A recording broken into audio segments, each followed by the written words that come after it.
Bien, bonjour à toutes et bonjour à tous. Soyez tous les bienvenus dans cet amphithéâtre de l'ESJ Lille. On est ravis de vous y accueillir pour ces rencontres de l'éducation aux médias. L'ESJ est dans ces murs de la faculté de physique-chimie depuis 1981 et dispense depuis 1924 des formations au journalisme. C'est sa mission première, former des journalistes polyvalents pour s'adapter à tous les médias, avec des formations spécialisées dans certains médias, dans la télé, dans la radio, dans l'agence de presse, ou des formations spécialisées dans des thématiques de journalistes scientifiques ou de journalistes de sport. Former des journalistes en phase avec le métier, en phase avec l'actualité, c'est évidemment la raison d'être de l'école depuis 1924. C'est pour ça qu'il y a dans l'école des studios et peu de professeurs, peu d'enseignants, mais beaucoup de journalistes qui viennent pour partager, pour échanger avec les étudiants dans les conditions du réel, dans les conditions de travail qui sont les conditions que nos étudiants vont retrouver ensuite à la sortie de l'école,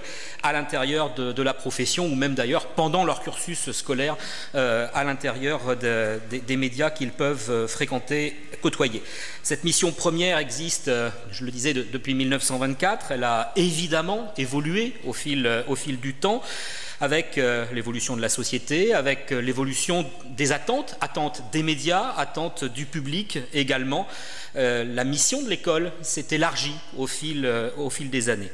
La vitesse de propagation de l'information, des canaux toujours plus nombreux, ont profondément modifié la donne. Je crois que des événements comme les attentats de Charlie ont aussi été, vous le savez, des éléments qui ont accéléré cette modification et cette prise de conscience, ce regard des médias et sur les médias. Ça fait au moins 25 ans, au moins, que l'école ici, que l'ESJ s'intéresse et dans une démarche d'échange avec le secteur éducatif. Je dis au moins 25 ans parce que quand j'étais étudiant dans cette école il y a 25 ans, on nous demandait d'aller dans des classes de primaire et d'expliquer comment on pouvait faire le journal de classe et d'expliquer comment on choisissait un article, comment on pouvait le mettre en page. Et j'ai souvenir d'un illustre directeur des études de cette école qui insistait sur « dites aux petits quelle est la responsabilité de publier et de réfléchir avant de publier ». Je crois que ce discours très ancien est toujours, évidemment, toujours d'actualité. L'école a poursuivi avec des opérations diverses, variées. Je voudrais juste en citer quelques-unes.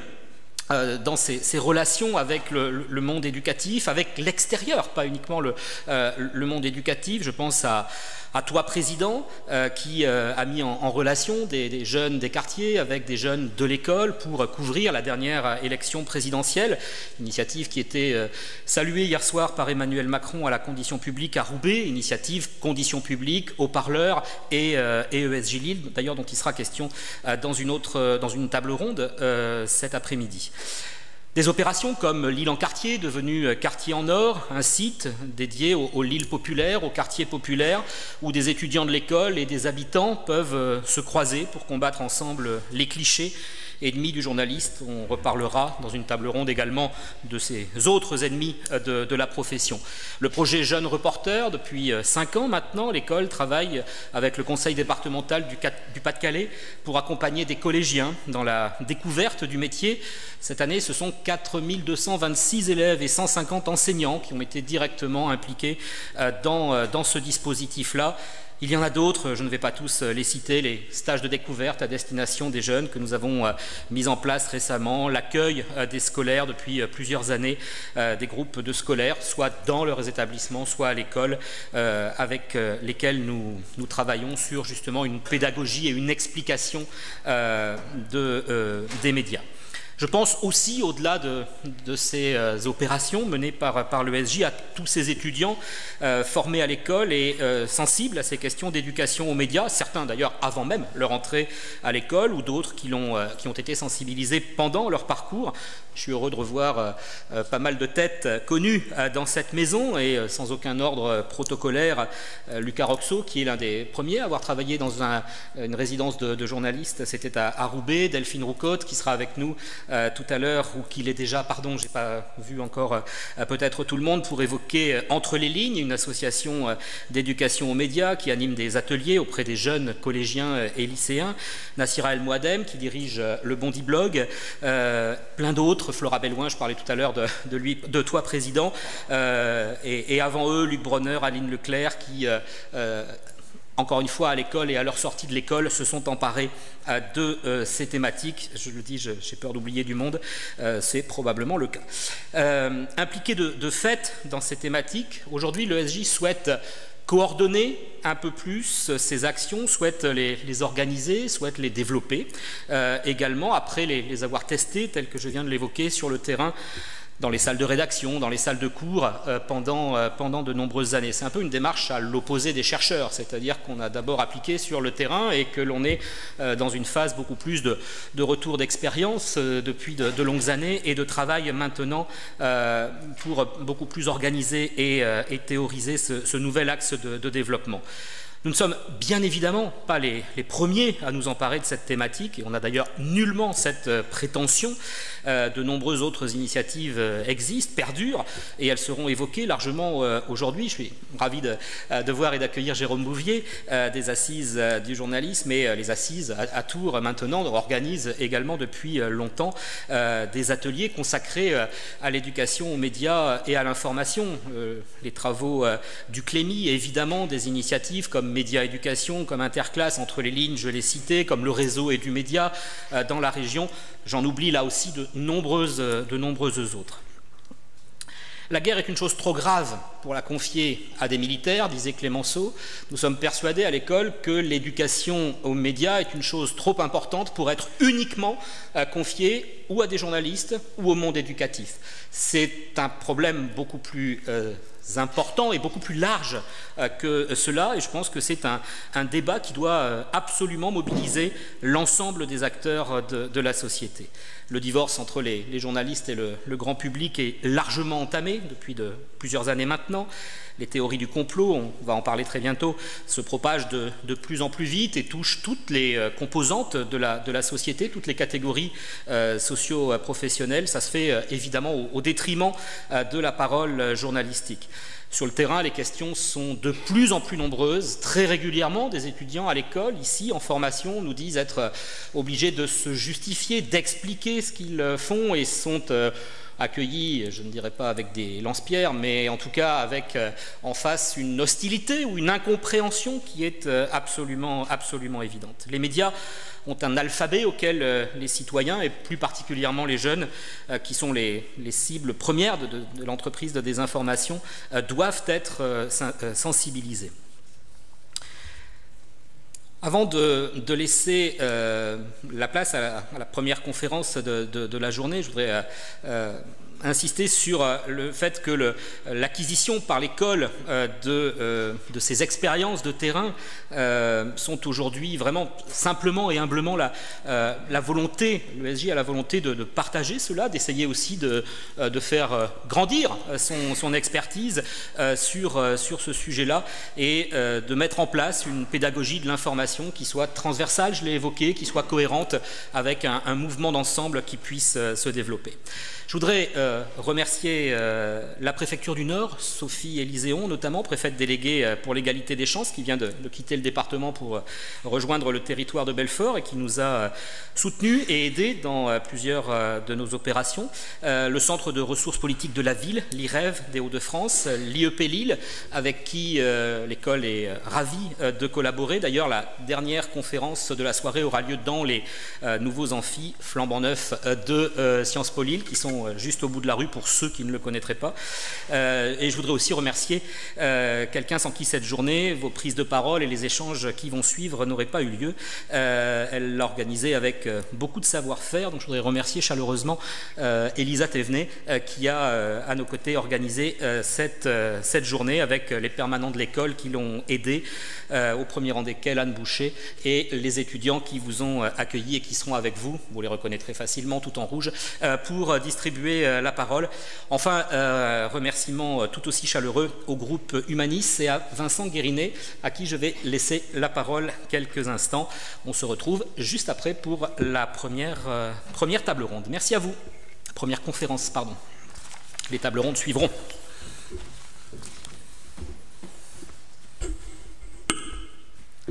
Merci Pierre. On peut l'applaudir, je pense.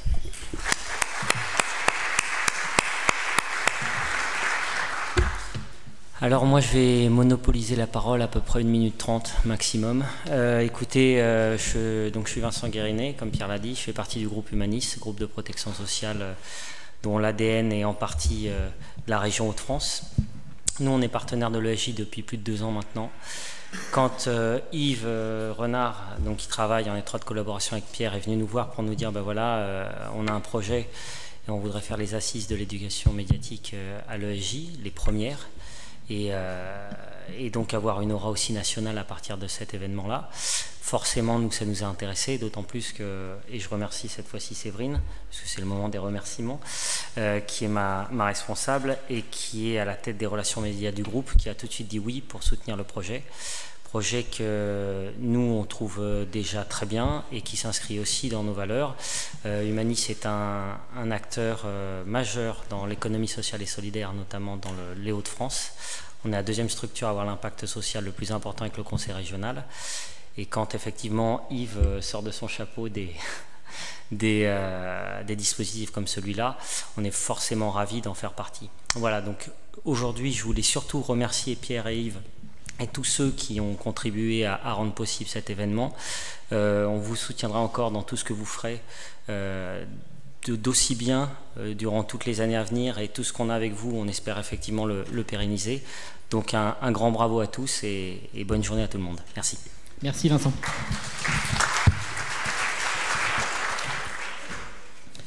Bien, comme on a pris un tout petit peu de retard, on va enchaîner immédiatement avec donc un premier temps de discussion. Je vous propose une organisation avec d'abord un échange ici avec donc nos 2 premiers invités, Samuel Laurent, journaliste au Monde à l'initiative des décodeurs, et Jean-Marie Charon, sociologue, ingénieur d'études, qui a notamment beaucoup travaillé sur l'évolution de la profession de journaliste. Premier temps d'une grosse demi-heure à pouvoir messieurs, vous entendre sur ce thème de la théorie du complot comme arme des théories du complot comme arme de désinformation. Et puis derrière, les micros se baladeront dans le public et on poursuivra avec vous pour que vous puissiez les interroger et échanger. Samuel, est-ce qu'il est possible, dans un premier temps, de définir ce que sont les théories du complot, d'où elles viennent, quelles sont peut-être les plus notables, les plus importantes de ces derniers temps? En fait, au-delà de la question des théories du complot, c'est la question de la désinformation plus largement, et qui est quelque chose qu'on peut relier assez fortement à l'émergence d'Internet. Internet, c'est un espace où la parole est libre, où finalement tout le monde est un peu à égalité, beaucoup plus que dans un média classique. Donc se sont développés sur Internet assez tôt des contre-médias. Et en général, on est un contre-média parce qu'on estime que ces idées ne sont pas représentées dans les médias traditionnels. Ce qui fait que vous avez sur Internet une espèce d'inégalité et de prime quelque part à un certain nombre de gens assez radicaux qui sont capables de produire beaucoup pour faire entendre leur message. Donc quand on parle de théorie du complot, il faut un peu se méfier du terme, parce que je pense que plus que de la théorie du complot qui serait la théorie du complot, c'est les reptiliens contrôlent le monde, c'est je sais pas, l'homme n'a jamais marché sur la Lune ou la Terre est plate par exemple. Mais je pense que c'est pas tant ça le danger qu'il y a aujourd'hui. Le danger, c'est un discrédit porté au journalisme traditionnel, qui est vraiment accusé de tous les maux, aux médias traditionnels qui sont complices de un peu tous les pouvoirs, d'un peu toutes les collusions, etc. Et se développe à l'ombre de cette critique-là des contre-médias qui, eux, portent des idées ou véhiculent des choses qui sont parfois mensongères et qui sont parfois mensongères dans un but avoué. Si on prend l'exemple de l'arrivée en France de Russia Today ou de Sputnik surtout, si vous allez vous balader sur Sputnik, vous allez y trouver énormément de choses qui sont pas forcément du mensonge, mais qui vont aller dans des choses assez farfelues. Sputnik parle énormément d'OVNI, par exemple, parle énormément de choses comme ça. Et donc, on va toujours être dans cette espèce de rhétorique du on vous cache tout, on vous dit rien, de la défiance envers l'État, envers les pouvoirs constitués, qui est érigée en une espèce de parangon de rébellion, d'indocilité. Et je pense que c'est plus ça que les théories du complot en tant que telles, même si elles existent aussi, qui est vraiment l'enjeu aujourd'hui, quoi. Est-ce qu'il y a une forme d'organisation? Est-ce que vous faites des liens, des passerelles entre différentes, alors pas théories, mais différents mouvements qui viennent justement volontairement désinformer? Oui, bien sûr. En fait, ce qui est intéressant, c'est qu'aujourd'hui, vous avez vraiment une sorte de désintermédiation. Alors, vous avez ça dans la sphère politique, évidemment, même si c'est pas le seul problème, et on se focalise aussi beaucoup trop sur le complotisme ou la malinformation militante, alors qu'il y a aussi toute une partie marchande qu'on pourrait presque appeler crapuleuse de l'information, de la fausse information, de la désinformation, notamment sur les vaccins, par exemple, où on va cultiver toute une théorie de la défiance envers les vaccins et envers la vaccination que vous allez trouver sur des pages Facebook. Et en fait, ces pages Facebook, elles sont pas politisées. C'est des gens qui vont vous vendre avec ça des arnaques, des pseudo-produits bio, des choses comme ça. Mais c'est un business de la désinformation, c'est un business de la défiance entretenu là dans le but de vendre des produits ou de faire de la pub et de faire du clic sur Facebook. C'est un phénomène assez intéressant. Si on en reste par contre à la question des complots plus politiques, oui, vous avez aujourd'hui des gens qui poussent objectivement dans toute l'Europe sur une chose qui est la question de l'islam et qui est la question d'identité et qui est donc la mise en scène d'un islam dangereux, meurtrier, relié à l'immigration, relié au terrorisme évidemment. Et là, vous avez vraiment une production pan-européenne, je dirais, par des mouvements d'extrême droite, d'énormément de contenu. On sature le web de contenu, de vidéos, de photos, de textes, de choses comme ça. Vous prenez en France le cas de F de Souche, qui est un peu le relais français principal de ça. L'idée, c'est qu'un fait divers qui s'est passé au fin fond de la Finlande impliquant un Maghrébin, avant vous n'en auriez jamais entendu parler. Lui, il va vous faire la compile. Non seulement il va vous faire une compile de tous les faits divers que vous avez trouvés dans la presse régionale, mais que vous n'auriez pas compilé vous, mais en plus, il va vous la faire au niveau européen. Donc le moindre fait divers que vous allez voir n'importe où en Europe va prendre une importance démesurée. Il s'agit là de monter un peu de toutes pièces un ennemi commun qui est le migrant, quoi. Jean-Marie, ça a été évoqué, c'est un phénomène que l'on a tous observé, que l'on connaît, cette défiance vis-à-vis des médias, je veux dire des médias traditionnels, des médias les plus anciens, et qui explique que ce phénomène de désinformation puisse aussi se développer autant. Vous la quantifiez comment? Depuis quand? Est-ce qu'elle existe? Qu'est-ce que vous pouvez nous en dire? Oui, alors écoutez, je suis un peu effectivement lié à cette histoire de question de crise de confiance dans les médias, même si mon ami Patrick Evenot me dira que les choses viennent de bien plus loin. Mais il se trouve que j'ai fait partie d'une petite équipe qui était responsable d'une revue qui s'appelait Média Pouvoir et qui était partenaire par ailleurs de la Croix pour créer en 87 un baromètre. Notre idée, c'était effectivement s'interroger sur les questions de confiance, mais aussi les questions de déontologie. Et donc en 87, pour la première fois, on a publié ce baromètre qui maintenant est régulièrement proposé. Et on avait 3 sujets, si vous voulez, même si on les a affinés petit à petit au fil des années, on avait 3 sujets qui nous intéressaient. C'était de savoir est-ce que les gens croient ce que les médias leur disent. Deuxièmement, est-ce qu'il y a une confiance, disons, à l'égard de l'indépendance des journalistes. Et troisièmement, est-ce que la hiérarchie qui est ressortie des principaux événements de l'année, le public y adhère? Et donc effectivement, en 87, ça a été un peu une sidération dans le milieu, puisque d'un seul coup, on voyait que, en gros, une personne sur 2 nous disait qu'il ne pensait pas que les choses s'étaient passées comme la presse écrite, comme la radio, comme la télévision l'avait proposé. D'ailleurs, à l'époque, la télévision s'en sortait plutôt un peu mieux que les autres médias. Ensuite, il y a eu cette représentation selon laquelle 2 personnes sur 3, en gros, ne pensaient pas que les journalistes pouvaient faire face aux pressions. Ce n'est pas la question qu'ils étaient vendus, mais ils ne pouvaient pas faire face aux pressions de l'argent ou du politique. Et puis, troisième élément qui nous a frappé, c'était qu'il y avait une forte contestation de la hiérarchie de l'information. Et tous les ans, donc on republie ce baromètre, et peut-être parce qu'il faut un peu faire vivre le baromètre et le rebondir, on nous dit « ça va de plus en plus mal ». Alors l'année dernière, j'ai regardé effectivement les chiffres de 87, je les ai remis en perspective par rapport à ceux cette année, donc de 2017, en fait, ça n'a pas bougé. C'est exactement le même, sauf la télévision qui s'est un petit peu dégradée. Mais disons qu'en gros, la tendance, ou disons les représentations sont assez installées. En revanche, c'est plus compliqué. Si on regarde plus précisément au fil des années, on voit que les choses sont plus compliquées que ça, parce qu'il y a eu des moments de cassure, où là, effectivement, les chiffres ont baissé. Et ce qui est assez intéressant, c'est que c'est toujours en lien avec un débat qui s'est développé dans la société, dans lequel se sont impliqués des intellectuels, un certain nombre d'acteurs sociaux, etc.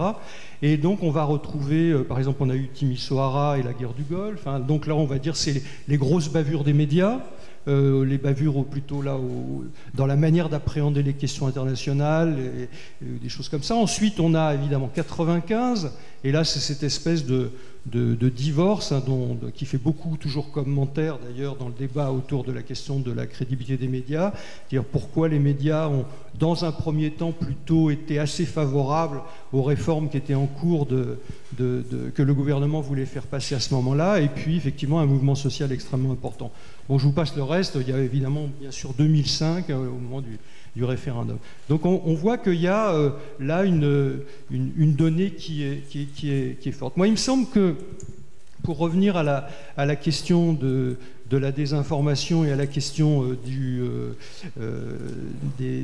complotisme, ce sont à la fois des questions qui sont anciennes, parce qu'on a tendance effectivement aujourd'hui à se crisper, à se dire bon, parce qu'il y a l'internet, parce que etc. En fait, ce sont des questions assez anciennes. La question, par exemple, de la désinformation, la volonté de tromper l'opinion, c'est quelque chose qui remonte très loin dans l'histoire, et même si on ne va pas très loin dans l'histoire, on voit qu'un certain nombre d'hommes politiques de premier plan, je pense par exemple à Napoléon Ier, avait formalisé cette idée que pour gagner en matière militaire, il fallait effectivement tromper son adversaire et utiliser déjà les médias. Alors ce n'étaient pas les médias modernes aujourd'hui, mais rappelez-vous la guerre du Golfe, lorsque les Alliés veulent tromper Saddam Hussein, ils montrent des images de débarquement, d'entraînement à des débarquements, parce qu'ils sont en train de préparer une attaque terrestre. Donc on est toujours dans ces... Et puis bon, il y a aussi de la désinformation, je dirais peut-être par manque d'anticipation, manque de perspicacité de la part des pouvoirs publics. Rappelez-vous Tchernobyl et le nuage qui a fait le tour de la France. Hein. Là aussi, il y a eu une forme de désinformation organisée par les pouvoirs publics, qu'on le veuille ou non. Là, c'était certainement pas pour... c'était plutôt, je dirais, une manière de ne pas vouloir inquiéter l'opinion. Par ailleurs, le complotisme, c'est pareil, et là, il est évident que c'est évidemment très... il faut se souvenir de l'entre-deux-guerres, par exemple, hein, et la manière... parce que dans le complotisme, il y a effectivement le fait de contester des théories officielles, il y a éventuellement, effectivement, de renvoyer au pouvoir en général, et y compris le pouvoir médiatique, hein, cette fameuse notion de politico-médiatique, mais il y a aussi parfois le fait de vouloir pointer des espèces de puissances occultes, les maçons, les juifs, peut-être les musulmans, etc. Donc je crois qu'il y a aussi ces éléments-là à prendre en compte. Enfin, dernier point, je voudrais dire aussi, il me semble qu'on ne peut pas comprendre cette question de la crise de confiance sans voir dans quelle société on est. C'est-à-dire que le rapport des médias à nos sociétés a complètement changé. On est dans des sociétés qui sont beaucoup plus éduquées, des sociétés dans lesquelles la question de la compétence, de l'expertise des journalistes ne se pose plus du tout dans les mêmes termes. Toute une partie du public aujourd'hui des médias a une compétence au moins équivalente de celle des journalistes, parfois supérieure, et il suffit d'aller je pense qu'on le verra dans certains ateliers, on le voit très fréquemment dans le travail de terrain, parce que les chercheurs font du terrain aussi. Et moi, ça me frappe beaucoup de voir que selon les groupes avec lesquels on va travailler, eh bien, on va trouver des gens de l'éducation, des enseignants, des médecins, des juristes, selon les questions, qui vont nous dire « mais les journalistes ne comprennent pas, etc. » Donc, compétition d'expertise et interrogation, mise en question de ce qui fait compétence des journalistes. Deuxième élément, me semble-t-il, qui est important, c'est qu'il y a un besoin en même temps d'utilisation des médias. Les médias sont devenus des ressources. Et donc, quand les médias se trompent, eh bien, toute une partie de nos contemporains et nous-mêmes avons l'impression qu'ils nous trompent, qu'ils nous mettent en danger. Et ça aussi, c'est quelque chose qui m'avait beaucoup frappé, parce que j'avais fait un petit bouquin là-dessus qui s'appelait « Les journalistes et leur public, le grand malentendu », et j'avais plutôt pointé la notion de fiabilité comme problème central. Et il y avait cette question, effectivement, le risque que nous font courir les médias lorsqu'ils ne sont pas pertinents. Puis dernier élément, je crois qu'il faut avoir en tête, et là on rejoint de loin, mais on commence à raccrocher la question de l'Internet, c'est qu'effectivement aussi on a un public en face de soi qui maîtrise les mêmes outils, et les codes. Et là, paradoxalement, c'est un peu toute l'ambivalence aussi de la démarche de l'éducation aux médias, tout comme de la critique des médias, c'est qu'on forme notre public à être compétent en matière de médias, donc à être beaucoup plus perspicace ou beaucoup plus acerbe dans sa manière de juger le travail des médias. Est-ce que sur ce dernier point, enfin, d'abord, plusieurs des points qui viennent d'être évoqués, vous les retrouverez effectivement dans les ateliers de la journée. Est-ce que ce dernier point sur un esprit critique un peu facilité et plus présent aujourd'hui, est-ce que, d'après vous, Samuel Laurent, c'est une des explications aux difficultés que peuvent avoir tant les enseignants que les journalistes pour essayer de démonter de la désinformation ? Oui, il y a évidemment une dimension assez forte de l'éducation effectivement générale du public aux médias, de la vision qu'ils en ont. C'est intéressant, par exemple, Tchernobyl, je suis tombé l'autre jour sur un monsieur qui me criait dessus en disant les médias français à l'époque ont été nuls, machin. Du coup, j'ai vérifié, en fait, tous les médias français ont contesté la version officielle dès le lendemain. Le fameux professeur Pellerin qui était venu à la télé aux 20h dire le nuage à éviter, le lendemain, en une de Libération, c'était le mensonge, je sais pas quoi. En fait, les médias étaient totalement critiques de ça. Mais ce qu'il en reste, c'est toujours cette lecture du média qui aurait été fidèle au pouvoir, etc. Donc c'est fou comme on relie les événements. Après, c'est évident que la critique des médias, elle a été extrêmement fructueuse, je pense, à plein de niveaux pour l'éducation populaire. Mais c'est vrai qu'on en arrive à un stade où finalement, elle s'essentialise. Enfin, moi, ce que j'observe beaucoup, c'est une essentialisation. C'est-à-dire qu'aujourd'hui, vous avez des gens qui vont blâmer tout un média pour une tribune qui ne leur a pas plu, sans comprendre la différence entre une tribune et un journal, et sans même comprendre la différence entre un éditorialiste, mettons, ou un chroniqueur, et l'ensemble du journal, voire l'ensemble des médias. Donc vous avez un côté où c'est un peu les médias comme un tout, ce qui a beaucoup amené la critique des médias, de penser les médias comme un système et comme un tout, sans voir qu'il y avait peut-être des différences entre les différents supports, que ce soit en termes de médium, que ce soit la télévision qui n'est pas la même chose que la presse, ou que ce soit en termes d'orientation des dits médias ou de compétences. Et puis vous avez cette dimension assez forte de nous aussi on sait faire, nous aussi on a d'autres médias, et finalement pour beaucoup de gens il y a une différenciation de la source, c'est-à-dire que vous lisiez une info sur Deux Souches qui finalement est un mec tout seul qui reprend des infos à droite à gauche, ou que vous la lisiez dans Le Monde où vous avez 400 journalistes qui travaillent sur le terrain pour vous amener l'information, pour beaucoup de gens c'est exactement pareil, ils font aucune différence entre les deux. De même ils font de moins en moins la différence entre quelque chose qui est de l'opinion, qui est un éditorial, et quelque chose qui est de l'information. Et c'est des notions qui disparaissent avec Internet, et oui, ça peut poser pas mal de questions, et ça joue évidemment un rôle, je pense. Est-ce que vous voyez d'autres, c'est un des éléments, les difficultés auxquelles vous pouvez être confrontés quand vous êtes dans le décryptage, dans la volonté de détricoter une mésinformation, une désinformation que vous observez, quels sont les autres points compliqués pour faire comprendre au public que non, ça c'est pas la réalité, et voilà pourquoi est-ce que c'est présenté comme ça? En fait, on est de plus en plus confronté à un phénomène aussi de fabrication des représentations et de fabrication de la réalité. C'est-à-dire qu'une fois qu'une idée est rentrée, pour prendre un exemple tout bête, je me bats depuis hier matin avec Johan Sfar, parce que Johan Sfar, hier matin, a tweeté que Plenel avait publié exprès une tribune avec 130 signataires en défense de Mediapart le 13 novembre, en y voyant une espèce de complot. Enfin, une espèce de clin d'œil morbide ou je ne sais quoi. Le problème, c'est qu'en fait, Plenel a publié cette tribune le 12, et que le 13, elle avait 150 signataires, donc pas 130. Mais une fois que le truc est rentré dans l'esprit des gens, et de Sfar et d'autres, vous vous apercevez que vous n'arrivez pas à les en faire démordre. C'est-à-dire que même si la tribune a été publiée la veille, c'était quand même une référence, machin. Et c'est terrifiant parce que de plus en plus, vous avez cet effet où la réalité qu'on a envie de croire, finalement, on peut choisir ce qu'on veut sur Internet. Littéralement, on peut s'informer comme on veut et on peut finalement presque trouver la réalité qu'on veut. Et finalement, choisir de plus en plus celle qui nous correspond le mieux.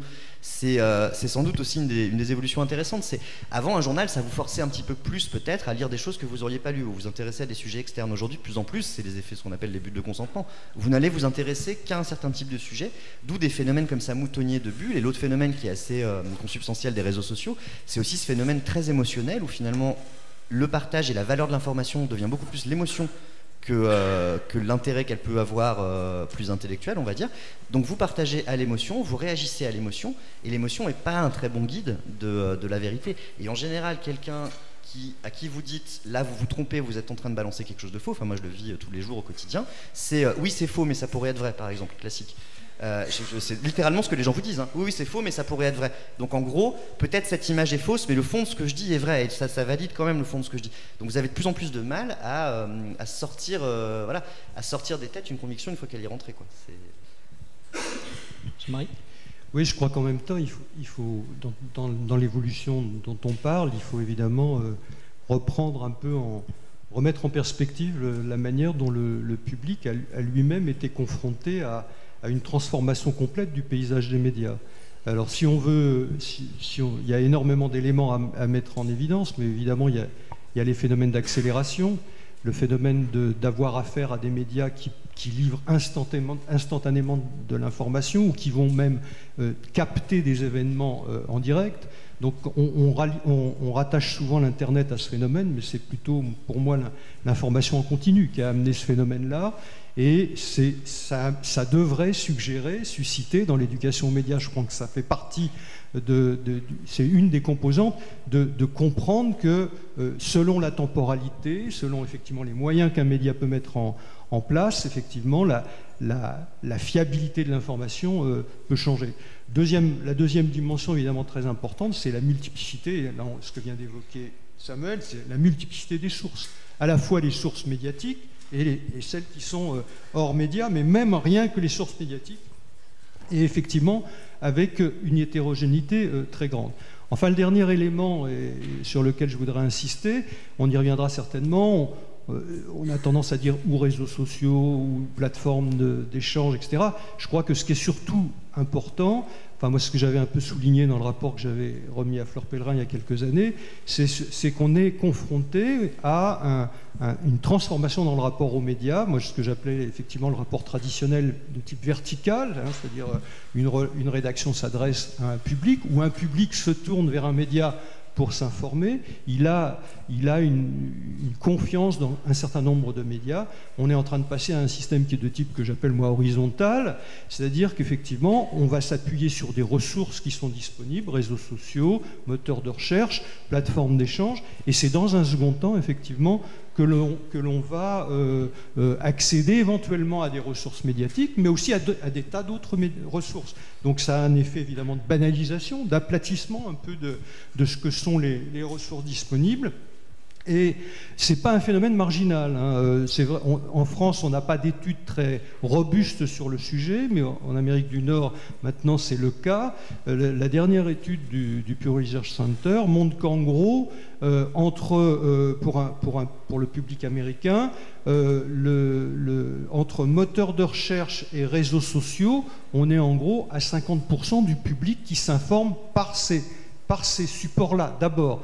Et si on faisait une analyse tranche d'âge par tranche d'âge, évidemment, on retrouverait certainement une amplification du phénomène. Et ça modifie effectivement complètement la question de la relation du public à ces médias, et ça pose aussi la question, et on y reviendra peut-être, de comment les médias se positionnent par rapport aux réseaux sociaux.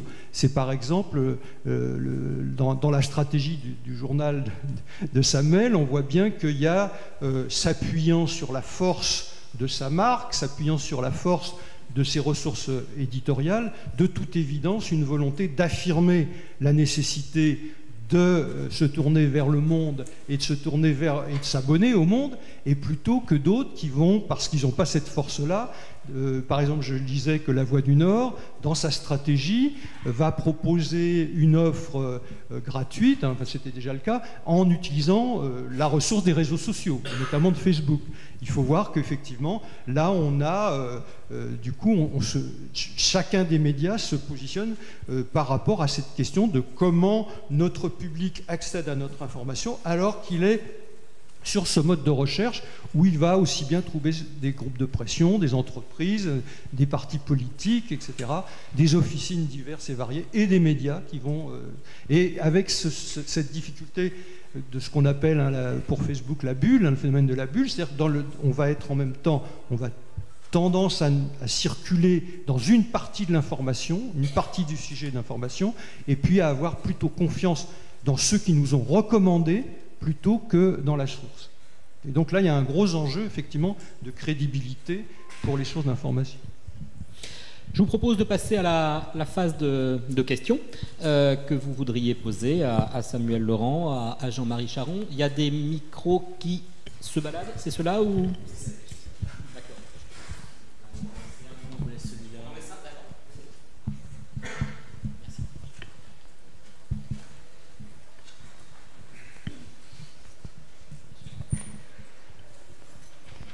Oui, bonjour, Olivier Magnin, responsable d'une association d'éducation aux médias dans l'Oise, l'association Imagine. On travaille sur ces questions-là et puis en vous écoutant, vis-à-vis de cette défiance que vous évoquiez, nous, on travaille sur une web-série en lien avec le conspirationnisme et la désinformation, avec le souhait auprès des lycéens de réhabiliter aussi l'information dite classique, c'est le mot que vous employez. Néanmoins, la question que je voulais vous poser, c'est est-ce que vous ne pensez pas, en termes d'éducation aux médias, que finalement, ça pose la question d'une éducation à inventer au biais cognitif? Est-ce qu'on peut faire de l'éducation aux médias sans faire une éducation au biais cognitif que vous avez évoqué lorsque vous parlez de la bulle de consentement, lorsque vous parlez des biais de confirmation de ces personnes-là qui sont en face de vous, qui ont choisi sur un marché l'information qui leur procurait le plus de sensations, pour faire court. Voilà, ça c'est la question que je voulais vous poser. Après ça, j'ai une interrogation personnelle, mais qui pour le coup concerne plus le métier de journaliste. J'ai vu une conférence de la rédactrice en chef du Guardian, qui a été faite pour le journal Le Monde d'ailleurs, et qui sur les évolutions du métier de journaliste, justement, décrivait très bien ce journalisme qui se tourne vers les réseaux sociaux et l'incidence que ça avait sur la pratique journalistique et sur la qualité aussi du travail des journalistes. Voilà. Alors, je pense que vous avez raison, on ne peut pas éduquer aux médias sans éduquer à l'esprit critique, et évidemment sans éduquer à ce genre de choses. Je pense que ce serait aujourd'hui plus que jamais nécessaire. Moi, je pense qu'une autre chose qui est intéressante, c'est qu'on focalise beaucoup l'éducation aux médias sur les jeunes, mais je pense qu'aujourd'hui, vous avez énormément de gens qui se retrouvent sur les réseaux sociaux et à en faire de plus en plus à des âges beaucoup plus avancés. Ça peut être des gens de 50, 60, 70 ans. Et moi, j'en vois beaucoup dans les publics militants notamment, où vous voyez bien que ce n'est pas des gens tout jeunes, et c'est eux aussi qui se font avoir parce qu'ils n'ont pas du tout les codes, sans doute peut-être même moins que des jeunes qui sont nés avec Internet. Ils n'ont pas du tout le code de ce qui permet de distinguer un site sérieux d'un site qui l'est pas, etc., etc.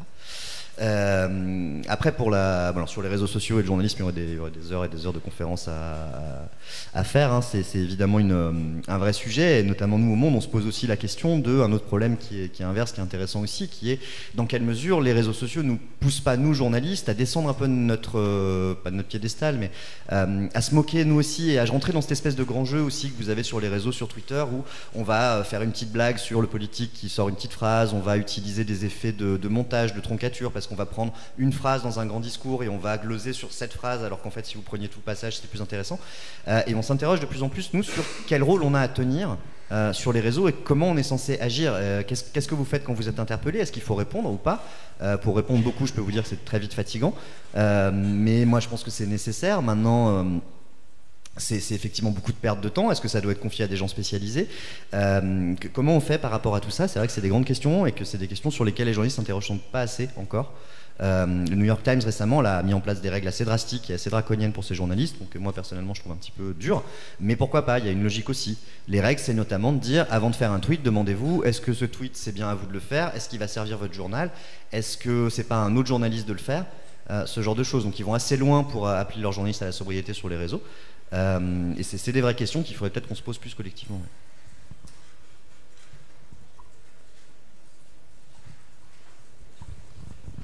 Oui, moi il me semble que ce que dit Samuel est sur la question de la répartition des rôles. Je crois que beaucoup de rédactions sont entrées et continuent d'avancer sans peut-être avoir suffisamment formalisé les questions de... C'est-à-dire, on a du mal à changer les modes d'organisation traditionnels des rédactions. Est-ce qu'il faut effectivement faire émerger des pôles de spécialisation ? Et effectivement, si on prend le cas du Guardian, effectivement, c'est l'option qui a été prise. Si je me souviens bien, il y a un rédacteur en chef qui a cette fonction-là, qui a une équipe autour de lui et qui est chargé de travailler effectivement avec les réseaux sociaux et le public. Ça renvoie aussi à la question qu'on n'a peut-être pas beaucoup évoquée. Quand j'ai dit tout à l'heure accélération, multiplication des médias, mais c'est vrai qu'on est dans un contexte de fragilisation de l'économie des médias, et dans ce contexte de fragilisation de l'économie des médias, on a certainement eu une tendance aussi, j'ai parlé tout à l'heure de la question de la compétence et de l'expertise, à avoir des recrutements dans beaucoup de rédactions qui vont avoir privilégié plutôt des formes de journalisme plus généralistes, moins spécialisés, et qui ont beaucoup plus de mal, effectivement, à faire face à des débats pointus et qui renvoient à des questions d'expertise. Enfin, dernier élément sur lequel je voulais insister, je pense qu'aussi dans la démarche que les médias ont à avoir, alors ça passe par les réseaux sociaux, mais pas que par les réseaux sociaux.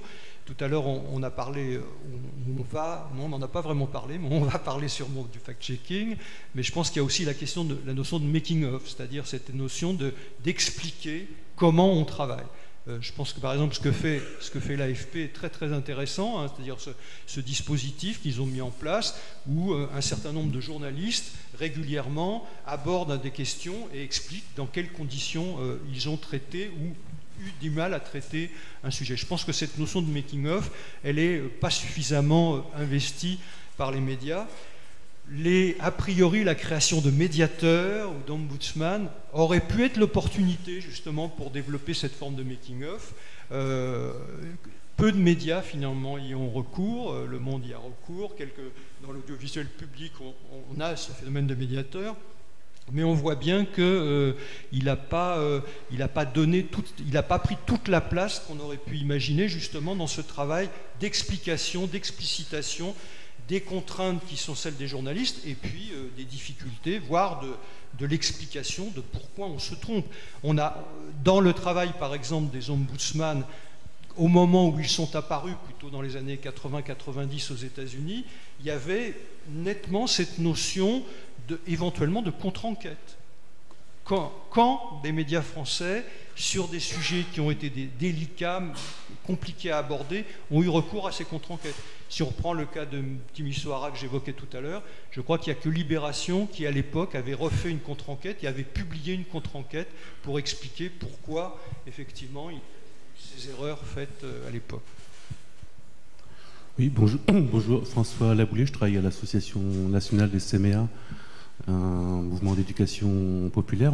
On anime un dispositif qui s'appelle l'éducation aux écrans en Normandie. Ça concerne 9000 jeunes voilà, qui ont un parcours avec la région Normandie, le Clémy, Canopée, etc. Et il y a plusieurs points qu'on observe, parce qu'on mène aussi un observatoire à côté avec une sociologue qui s'appelle Sophie GL. Il y a plusieurs points qui sont un peu observés, dont la réception de l'information des jeunes au travers de leurs réseaux sociaux, etc. Et où on bute un petit peu, on essaie de travailler un petit peu, c'est sur, du point de vue citoyen, la perception, la réception de l'information pour ces 9000 jeunes là qu'on rencontre tous les ans, c'est qu'ils se construisent une opinion principalement à partir des commentaires. C'est-à-dire des commentaires. C'est-à-dire, au bout d'un moment, quand on travaille avec eux, on dit elle est où l'information ? Voilà. Et ça, c'est quelque chose qui est un peu nouveau. Alors certes, on travaille avec vos outils, des codex, etc., qu'on intègre dans nos parcours de formation.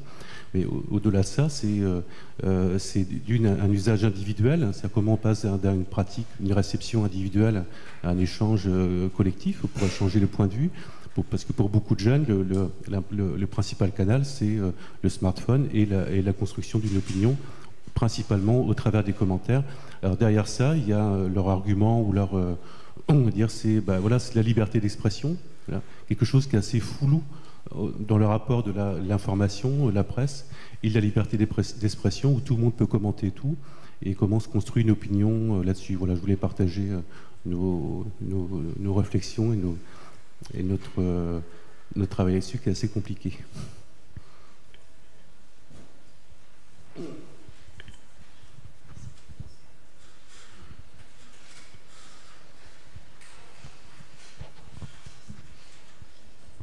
Samuel, sur les commentaires et l'ajout de commentaires aux commentaires, c'est un phénomène forcément déjà observé aussi? Évidemment, donc le commentaire, c'est venu avec les sites d'information. Alors il y a le commentaire que vous avez en bas des articles, hein, que des gens lisent. Il y a 2 ans, on s'était amusé à faire une petite expérience. On avait fait un article, on l'avait titré les réseaux sociaux responsables de l'échec de la lecture chez les jeunes ou quelque chose comme ça. Et en fait, il y avait rien à l'intérieur de l'article. Il y avait une coquille vide avec une image, et dans l'image, il y avait écrit c'est une expérience pour voir combien de gens lisent les titres. Si vous voyez ça, merci de ne pas réagir, mais essayez de le repartager. Et on s'est aperçu qu'il y avait, évidemment, ça a très bien marché. On a eu des centaines de partages de gens qui commentaient justement notre titre, qui n'avaient absolument pas cliqué pour aller voir l'article. Et ce qui était très amusant, c'est que on a eu le cas sur des réseaux sociaux, ce qui est relativement logique, mais on l'a même eu sur le site du Monde. C'est-à-dire que vous avez des gens qui ont vu le titre passer, ils ont cliqué, ils n'ont pas vu la petite image avec le message, ils ont directement été commentés. Et on a tout un public comme ça de gens, nous, sur le Monde, qui en fait ne lisent plus les articles. Ils sont juste là pour en débattre, sans les lire.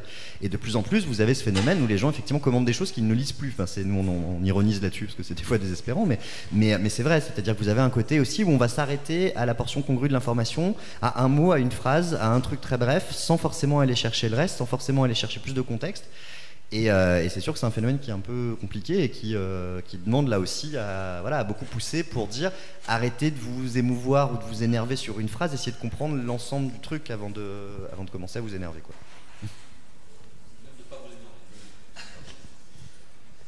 Autre question ?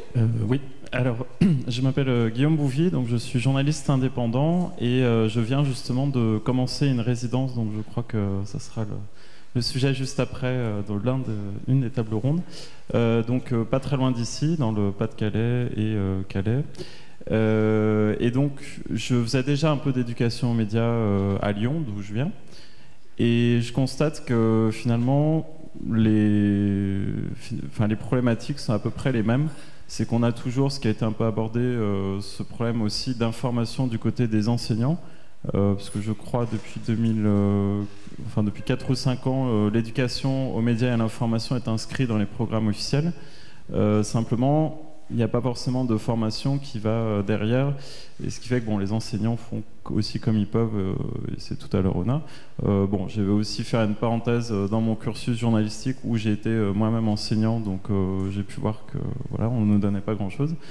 Du coup, la question, c'est un petit peu aussi de dire, peut-être, parce que là on a parlé beaucoup d'Internet aussi, des réseaux sociaux, mais ne pas oublier aussi la presse écrite. Alors forcément, je la défends parce que je suis journaliste en presse écrite, parce que je me suis rendu compte auprès des différents publics, jeunes comme moins jeunes, que certains titres, je cite pas plus tard qu'à 2 jours l'Express, certains n'en ont jamais entendu parler. Donc après, on peut se demander, même Le Monde, je suis pas sûr que les personnes l'aient déjà ouvert. Donc c'est vrai que c'est peut-être difficile aussi de parler de choses, de médias, si on prend pas le temps aussi d'expliquer ce qu'est un média aussi. Et ça, quel que soit le public, jeune ou moins jeune.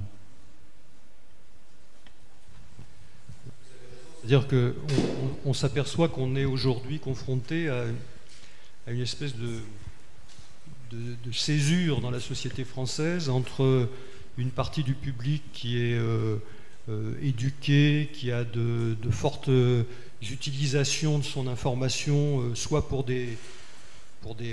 prendre des responsabilités dans la cité, soit professionnellement. Et ce public-là a une représentation assez riche, assez diversifiée des médias. Et si vous regardez l'étude qui était faite par le ministère de la Culture tous les 10 ans des pratiques culturelles des Français, on voyait bien que c'était ce public-là qui allait lire davantage une diversité de publications, à la fois quotidiennes et périodiques, qui allait à la fois aller chercher toute une série de ressources diversifiées sur Internet, et même chose sur les radios et les télévisions. Et à l'inverse, effectivement, on s'aperçoit qu'il y a une partie du public qui perçoit beaucoup moins la diversité des médias et qui va aller se retrouver plutôt seulement sur quelques médias, notamment les médias les plus grands publics. Moi, ce qui me frappe aussi par rapport à cette situation-là, c'est que par rapport à un paysage qui est parfois décrit, qui est de dire aujourd'hui on a un phénomène de concentration, tous les médias disent la même chose, etc. Je pense qu'en fait c'est pas réellement le cas. Il y a beaucoup plus de diversité qu'on l'imagine, mais et notamment si on prend le cas de l'Internet, on voit qu'il y a une création importante de médias d'information, mais en revanche on s'aperçoit que presque tous ces médias s'adressent au même public. C'est-à-dire ce public le plus éduqué, ce public qui est effectivement en même temps en appétit, en recherche, qui est très interactif aussi. Et là, je pense que l'un des sujets auxquels on va être confronté dans les années qui viennent, va être davantage quid des médias populaires. D'autant que si vous regardez, puisque vous évoquez la presse écrite, il m'arrive effectivement de regarder les chiffres de la presse écrite et on voit que ceux qui s'effondrent en matière de presse écrite, ce sont les médias les plus populaires, les publications les plus populaires. Enfin, dernier élément par rapport à votre question, l'éducation aux médias, c'est un peu plus vieux que ce que vous disiez, puisque la création du CLEMI doit dater des années 83 ou quelque chose comme ça. Oui, c'est ça, j'entends bien. Mais donc cette question de l'éducation aux médias, elle est effectivement présente depuis pas mal d'années, elle est devenue effectivement un contenu obligatoire. En même temps, je dirais j'ai l'impression qu'elle a du mal à reposer un peu sur les trois pieds qui me semblent être un peu qui en sont constitutifs. C'est vrai qu'il y a premier pied, me semble-t-il, c'est d'être capable de décrire et d'expliquer ce que sont les acteurs de l'information. Et donc effectivement cette notion, cette mise en évidence, cette mise en valeur de la diversité des ressources, je pense que ce n'est pas forcément ce qui va être privilégié. Ensuite, effectivement, il y a un deuxième volet, me semble-t-il, qui est tout à fait essentiel, c'est de rendre capables les élèves de décrypter les contenus, c'est-à-dire faire de l'analyse de texte, en gros, enfin d'analyser les narrations. Et puis le troisième, c'est d'être capable aussi d'utiliser eux-mêmes ces outils. Et là, je crois qu'effectivement, on est peut-être, me semble-t-il, depuis quelques années, au niveau du CLEMI, au niveau de l'éducation nationale, plus sur ces questions. Il y a une espèce d'obsession de la question des réseaux sociaux notamment, et on est beaucoup plus sur la réflexion sur comment les jeunes utilisent les outils. Et je pense que c'est dommage d'abandonner les deux autres volets qui sont essentiels pour rendre les gens adultes dans leur capacité à accéder à l'information. Oui, bonjour. Donc Nassira El Mouadem, la directrice du Bondi Blog, diplômée de cette école. J'avais une question. On a beaucoup parlé des attaques et de la défiance du grand public envers les médias. Mais moi, ce qui me frappe aujourd'hui, c'est les attaques et la défiance effectuées, réalisées par un certain nombre de personnes appartenant à ce qu'on appelle l'élite, notamment l'élite politique. On a vu François Fillon pendant la campagne, et puis là en ce moment on a un ancien Premier ministre, Manuel Valls, qui attaque plusieurs médias dont le Bondi Blog et Mediapart, ou bien encore hier les éléments du printemps républicain qui attaquent clairement des journalistes, notamment Samuel Laurent ici présent. Et donc moi je m'interroge sur à la fois qu'est-ce que ça veut dire, selon vous, et surtout comment nous, journalistes, on répond à ça, puisqu'on nous amène sur un terrain qui n'est plus le nôtre, c'est-à-dire un terrain politique. Or, nous sommes sur un terrain, justement, journalistique. Donc, comment nous, on répond aussi à ça ? Je suis un peu jugé parti, en l'occurrence. Mais c'est vrai qu'il y a une montée pendant la campagne présidentielle, on l'a très bien vu. Moi, c'était ma 3e campagne. J'ai jamais vu autant de violence contre les journalistes dans tous les camps. C'est-à-dire que c'est venu à la fois de Macron, de Fillon, de Mélenchon, à peu près tous les candidats ont à un moment donné dit les médias mentent, les médias me manipulent, les médias sont contre moi, etc. Et c'est vraiment devenu une posture rhétorique qui est un classique du politique. Et l'autre élément, effectivement, ce qui est peut-être plus nouveau, c'est que là où il y avait une forme de ce qu'on pouvait appeler du corporatisme, qui était un peu fustigé comme tel, aujourd'hui vous n'avez plus du tout ça. Vous avez effectivement un phénomène de journaux qui se tapent les uns sur les autres allègrement. Donc ça va récemment de Charlie Hebdo qui tape sur Mediapart, la réponse de Mediapart, vous avez, mais vous en avez d'autres, vous avez le Figaro qui n'hésite pas non plus sur ses sections Vox ou ce genre de choses à y aller aussi gaiement pour taper sur, voilà. Bon, alors le tout sur fond un peu de cette espèce de guéguerre très parisienne qui je pense intéresse pas grand monde en plus dans le pays, sur ceux qui sont Charlie et ceux qui sont pas Charlie, et les complices et les pas complices et tout ce truc qui est quand même assez délirant, enfin ce n'est que mon avis, mais c'est vrai que ça pose aussi cette question en tout cas de du politique et des journalistes et de la manière de s'en prendre aux médias, avec toujours aussi cette dimension d'essentialisation. Pour prendre un autre exemple à l'autre bout du spectre, Mélenchon par exemple se sert énormément de ça et ça devient un argumentaire politique complètement, de dire je vais faire mon média et de mettre en permanence la question des médias sur le terrain, de la remettre tout le temps sur le devant de la scène. C'est une manière de faire qui, je pense, s'il le fait, c'est que c'est efficace quelque part. Donc c'est vrai qu'on est un peu comme le gendarme de Guignol, quoi. Tout le monde aime bien nous taper dessus, c'est pratique. Mais je sais pas dans quelle mesure c'est pas dangereux à un moment donné aussi, cette espèce surtout cette généralisation et cette essentialisation de tous les médias sont pareils, tous les médias sont les mêmes, et il faut leur taper dessus, quoi. Oui, moi je m'interroge un peu sur une lecture un peu historique, c'est-à-dire que on vient un peu, je dirais, de deux grands modèles de référence, c'est-à-dire que d'un côté on a eu le modèle français avec le modèle du pluralisme de la presse, pluralisme de l'information, et qui renvoyait de fait à une presse engagée, à une presse d'opinion. Et puis effectivement on avait ce modèle anglo-saxon qui, probablement avec beaucoup d'illusions, mais promouvait l'idée d'une capacité à présenter les différents points de vue et avec une ligne d'horizon qui était la ligne d'horizon de l'objectivité. Alors c'est vrai que ce modèle français, me semble-t-il, a eu plutôt tendance à reculer dans les dernières décennies, et on s'est rapproché de plus en plus dans nos références à cette notion d'une information dont l'objectif, effectivement, est d'être capable de présenter les différents aspects et de se rapprocher le plus possible, je dirais, d'une description fidèle de la réalité, en évitant, je dirais, le phénomène de l'engagement, sans qu'il y ait disparition d'une presse d'opinion, puisque, comme vous le savez, elle est même aidée par les pouvoirs publics. Moi, ce qui me frappe beaucoup dans ce qui vient de se passer depuis la présidentielle, c'est effectivement ce que vous avez décrit, cette mise en cause, cette critique systématique de la part d'un certain nombre de politiques à l'égard des médias en général. Mais ce que j'ai entendu à la fois venant du Parti En Marche et venant des Insoumis, c'est autre chose. C'est cette idée de revendiquer que des partis politiques seraient mieux placés que les médias généralistes pour rendre compte de la réalité. Autrement dit, je le perçois quand même comme une forte régression dans notre système d'information qui consisterait à en revenir à la presse d'opinion, dans la mesure où la presse d'opinion, même si elle a eu peut-être une capacité à exister et à faire vivre la démocratie dans notre pays, c'était à une époque où on avait de très nombreux journaux et où les pratiques des Français, c'était d'aller au kiosque et éventuellement d'acheter plusieurs journaux. Aujourd'hui, on n'est plus du tout dans ce modèle-là. On est face à des pratiques d'information où chacun d'entre nous va attendre qu'un certain nombre de médias de référence lui donnent les clés de décryptage de l'information, et moins cette question d'une espèce d'affrontement entre des points de vue et des points de vue partisans. Donc je crois, là je m'interroge beaucoup sur cette question.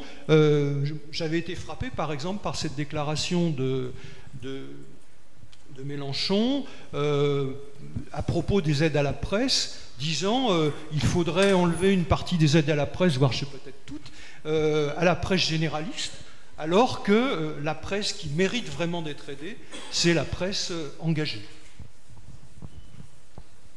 Bonjour, donc je m'appelle Lucas, je suis journaliste aussi. Moi j'ai plus une interrogation, c'est vrai que l'angle de la table ronde de ce matin va aussi vers ça, mais on a souvent tendance à voir l'éducation aux médias comme quelque chose de descendant, c'est-à-dire que c'est les journalistes ou les enseignants qui vont enseigner aux élèves à avoir un esprit critique pour ne pas se laisser désinformer, entre guillemets. Et moi, je voulais vous demander aussi, à vous deux, si vous ne pensiez pas que l'éducation aux médias à l'info était aussi un moyen, peut-être pour les journalistes, d'aller voir les impressions du terrain, c'est-à-dire ce que les jeunes pensent des médias. Et on a vu que c'est un milieu, le milieu médiatique et le rapport à l'information est en pleine évolution avec les réseaux sociaux, c'est ce que vous disiez tout à l'heure. Est-ce que ça ne pourrait pas être aussi un moyen pour les journalistes de changer leur pratique de l'intérieur avec le ressenti du terrain et l'évolution du rapport à l'information ?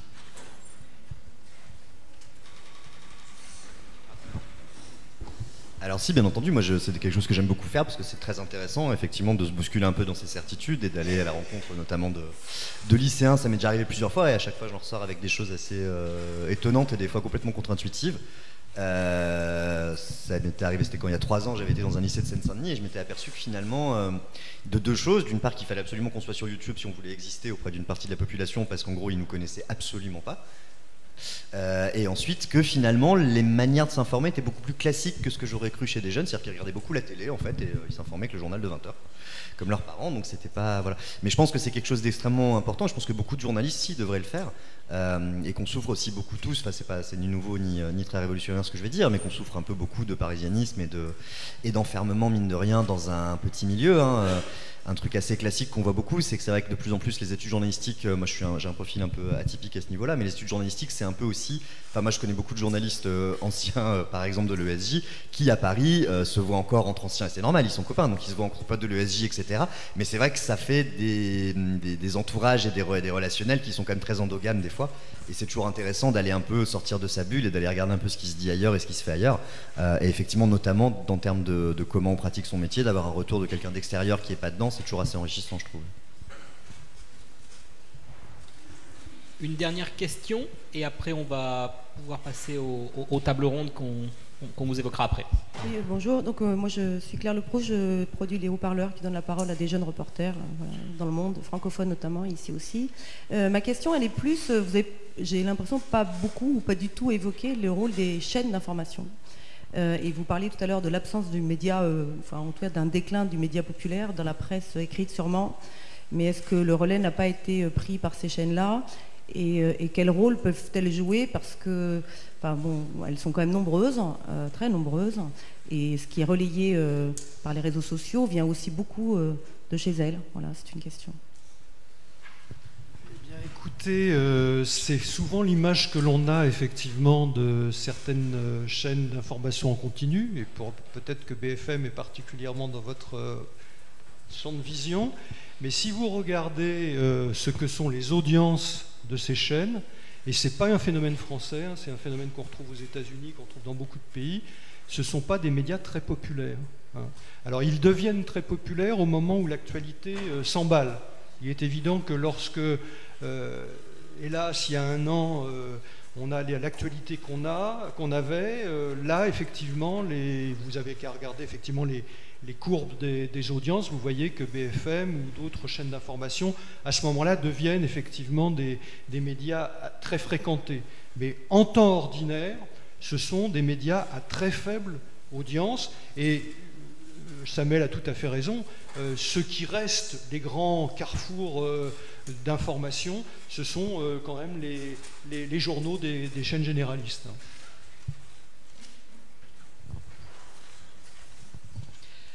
Bien, on va arrêter là pour cette première conférence. Merci beaucoup à Samuel Laurent, à Jean-Marie Charon de leurs interventions. Merci de vos questions.